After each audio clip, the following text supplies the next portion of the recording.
Enfin une semaine tranquille où je peux jouer tranquillement et me détendre. Pas de setup blanc envoyé par Asus ROG à présenter.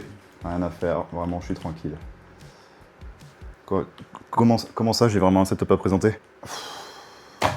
Salut à tous, aujourd'hui donc nouvelle vidéo. Asus ROG m'ont encore régalé en m'envoyant des produits blancs, ils me les prêtent, merci à eux encore une fois. On a donc cette fois-ci un microphone, un clavier et une souris, et il y a une deuxième souris que je vous présente sur Instagram Reels et sur TikTok. Voilà, donc je vous envoie les liens dans la description. Bon alors, dans ce setup, le premier produit que Asus ROG m'ont envoyé, c'est le ROG Strixscope 2 96 Wireless. Ouais, les noms à rallonge, ROG, c'est pas forcément leur point fort.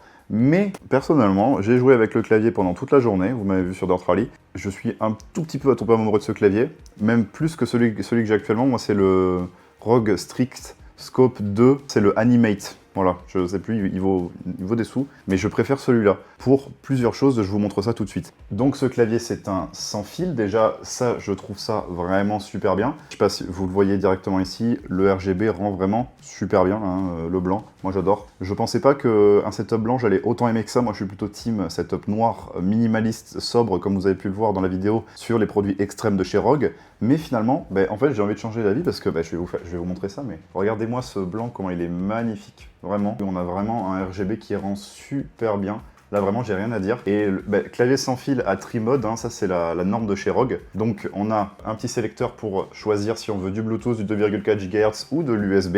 C'est mon point fort de la vidéo, honnêtement. Parce que d'habitude, les claviers, je suis pas forcément très fan. En plus, moi, je suis client 100%, je vous l'ai montré dans la vidéo extrême. J'aime pas les claviers à petit format. Mais ce format est bien parce qu'on garde le pavé numérique, on garde les fonctions principales, les touches F et tout. Ce format 96, pour moi, il est vraiment super bien. Vraiment, je pense pouvoir peut-être switcher même du 100% à ça parce qu'on gagne tellement de place. En fait, le 96, vous voyez, tout cet espace-là, normalement, ça fait, il y a un gros jambon là au milieu, et le pavé numérique, il est genre là. Donc en fait, on gagne facile ça de place, et en fait, sur un bureau, gagner des fois 5-6 cm de place, c'est bien, surtout pour ceux qui ont une sensibilité basse et qui veulent une grande course de souris. Donc très bon point pour ce clavier. Au niveau de le prix du clavier, on est à 150 €, ce qui n'est pas encore un prix trop excessif pour du ROG, et surtout pour une version blanche. La version noire, il me semble qu'on la retrouve dans les 130 € si je dis pas de bêtises. Mais voilà, enfin, châssis en alu, on connaît ROG, hein, avec des finitions en plastique qui sont magnifiques, le dongle qui est fourni, le Bluetooth qui fonctionne bien si vous avez bien sûr le Bluetooth sur votre ordinateur, les keycaps qui sont en NX Snow, je peux vous les montrer tout de suite. Les petites NX Snow qu'on voit juste là, voilà, les touches, ça c'est les touches normales de chez ROG, hein, elles ont tous les claviers quasiment ont celle-là. Je vous le remontre en 2 spi, mais regardez-moi ce RGB, comment il rend bien. Je sais, team RGB, team machin, ok, mais il faut se faire un petit peu plaisir dans la vie. La semaine dernière, je vous ai présenté un clavier à 500 €, ça va, je me suis calmé quoi. Là voilà, on est sur du 150 €, c'est un clavier largement abordable pour tout le monde. Le châssis en allure rend super bien, je l'ai déjà dit, mais vraiment j'adore. Et pour l'avoir testé, même la petite molette là, moi j'ai un clavier d'ancienne génération de chez ROG. Là, la petite molette, vous savez, elle a des crans. Ça, j'aime bien. Ça, j'aime beaucoup parce que moi, c'est genre lisse. Il n'y a même pas de cran, c'est juste au bas. Est-ce que je pourrais peut-être le mettre dans mon top clavier, enfin, dans mon top 5 clavier perso, hein, je sais pas si un jour je ferai des top claviers, peut-être. Mais est-ce que je le mets dans mon top clavier? Il y a de fortes chances. Et il y a aussi de fortes chances que je mette beaucoup de claviers en format 96%, parce que je pense que c'est le format adapté, parfait. Pas le 75, pas le TKL finalement. 75 c'est bien pour les gens qui commencent à jouer, TKL c'est pour les gens pareil. 96 c'est pour les gens qui ont quand même envie de travailler avec, mais qui veulent jouer et avoir un esthétique plus sobre et plus compact. Et je peux même peut-être vous faire un petit essai des switches. Tiens, de split, le micro il est là. Il est où le micro? Il est là. Écoutez-moi ça. Écoutez-moi ces petites switches là. Donc le ROG Strixscope 2 96 wireless, pour moi c'est validé. Ensuite nous avons la ROG Harp Ace Mini. Vous ne la voyez absolument pas parce que il y a trop de lumière à ce niveau là. Hop là, voilà, là vous la verrez mieux. Donc c'est une petite souris légère sans fil de chez ROG. Alors non, je ne suis pas tombé amoureux de ce produit comme avec le clavier, mais j'aime quand même beaucoup l'idée. C'est une bonne alternative à toutes les souris légères qu'on fait actuellement. Elle est extrêmement légère. Elle est un tout petit peu plus lourde que la souris que j'ai testée la semaine dernière, mais bon, il y a plus de 100 € de différence entre les deux, donc ça ne peut pas vraiment rivaliser. Elle est à 140 €, donc souris quand même dans le rayon des hauts de gamme, mais encore une fois, on parle de souris légère. Hein, c'est pas une souris pour les petits joueurs quoi. Là j'ai cliqué sur un truc. Ça c'est pas une souris, voilà, du coup le sans fil fonctionne. C'est pas une souris pour les petj'ai joueurs. Alors, point positif de cette souris, c'est que comme toutes les souris ROG, on va avoir les boutons des DPI à l'arrière et plus à l'avant, donc ça honnêtement je trouve que c'est vraiment super bien. J'ai changé d'avis comparé à ma, comparé à ma MX Master 3. Enfin, vous voyez la taille et la différence de taille, voilà, c'est rien à voir. En plus la mienne elle est dégueulasse.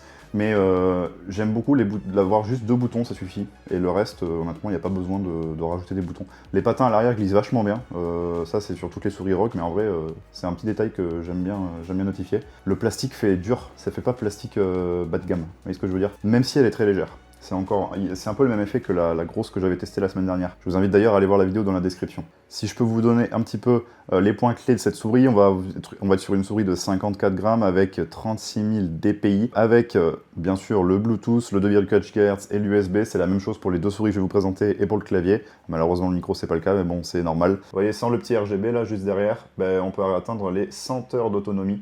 Donc honnêtement pour une petite souris qui coûte 140 €, c'est pas mon coup de cœur. Je pense pouvoir trouver des souris qui sont plus adaptées à mon utilisation, mais ça reste une souris quand même, je sais pas si vous vous rendez compte, 54 grammes, c'est assez phénoménal. On la sent pas du tout dans la main, ça c'est vraiment un gros point fort. Donc, pas ma souris coup de cœur, mais j'aime beaucoup. Et le dernier produit que je vais vous présenter, c'est le ROG Carnix, le nouveau micro de chez ROG en version blanche que je trouve vraiment magnifique encore une fois. Les produits noirs, je pense que je vais arrêter dans mon setup parce que j'aime beaucoup. Vous voyez, la taille du micro est quand même assez balèze. C'est un micro qu'on retrouve dans les 170 €, donc on rentre dans la classe moyenne haut de gamme des produits. Personnellement, j'ai un micro de chez Beyerdynamic, le Beyerdynamic Fox.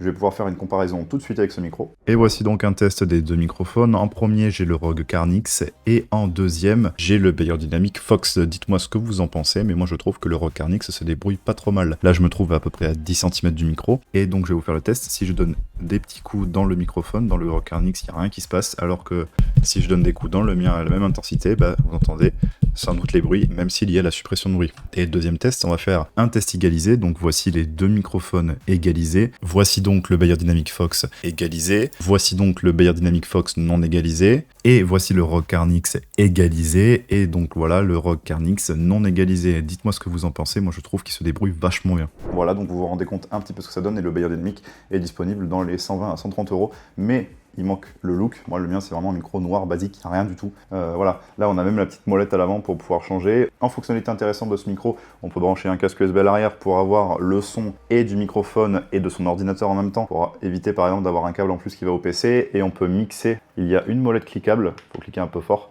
Et donc on peut switcher entre entendre le son du PC augmenter, le mix des deux, etc. C'est vraiment super bien fait. Il est RGB programmable directement comme sur les autres produits que je vous ai présentés sur Armoury Crate. Et la petite subtilité, hop, quand vous vous mutez, ça clignote comme ça en rouge et c'est vraiment visible. Moi perso, mon micro, quand je me mute, à chaque fois, je suis pas sûr d'être mute parce qu'il y a juste une petite LED qui s'allume, c'est tout. Et donc là, vous voyez, le RGB est déjà... Enfin, je sais, ROG, c'est quand même pas mal stylé, hein. C'est pas mal pour le RGB. Mais là, celui-là, ils ont fait vraiment encore plus un effort parce que la gamme blanche, je la trouve magnifique. Je vous fais des plans de près tout de suite. Voilà, regardez-moi ce RGB, comment il ressort vraiment super bien, hein. Vraiment un magnifique microphone avec, du coup, le bouton de volume juste en bas qui est lui en aluminium et avec un pied qui est genre vraiment super beau et bien conçu. On peut le régler en hauteur, en largeur, en tout ce qu'on veut. Et il est du coup sur une araignée, donc le micro peut bouger indépendamment du reste du pied. Voilà. Et donc c'est tout pour la présentation de ce setup. Pour le prix, je vous l'ai calculé tout de suite. Au niveau du clavier, on est à 150 €. L'autre souris, on est à 130 € et le micro, on est à 170 €, ce qui fait un total de 449 €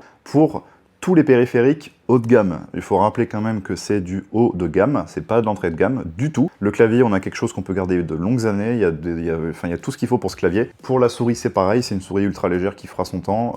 Il y a la garantie ROG, les switches, il n'y a aucun problème. Le micro est de très bonne qualité et en plus, on est en blanc. Je pense que pour les 449 €, et l'autre option c'est 460 € avec l'autre souris, 449 €, honnêtement, je pense qu'en version noire, on serait dans les 400 €. Donc ça reste quand même un petit budget à mettre pour juste avoir du blanc, mais personnellement, dans un setup épuré, je suis désolé, j'avais pas d'écran blanc ou voilà, donc je vous mets ça ici. J'ai quand même le mur blanc, à noter, le mur blanc. Mais voilà, donc c'est 450 € pour des produits de haute qualité. À rappeler quand même que le ROG Extreme, le clavier que je vous ai présenté la semaine dernière, était à 500 € tout seul. Et la souris que je vous ai présentée aussi la semaine dernière était à 280 € toute seule. Donc là, voilà, rendez-vous compte du budget, 400 €. Qu'est-ce que c'est dans un PC à 1800 €? C'est pas grand-chose, surtout si on veut se faire plaisir avec des produits d'aussi bonne qualité et avec un visuel aussi réussi. Si la vidéo t'a plu, n'hésite pas à mettre un like, t'abonner, tu commentes et on se retrouve pour une prochaine vidéo. Ciao, ciao!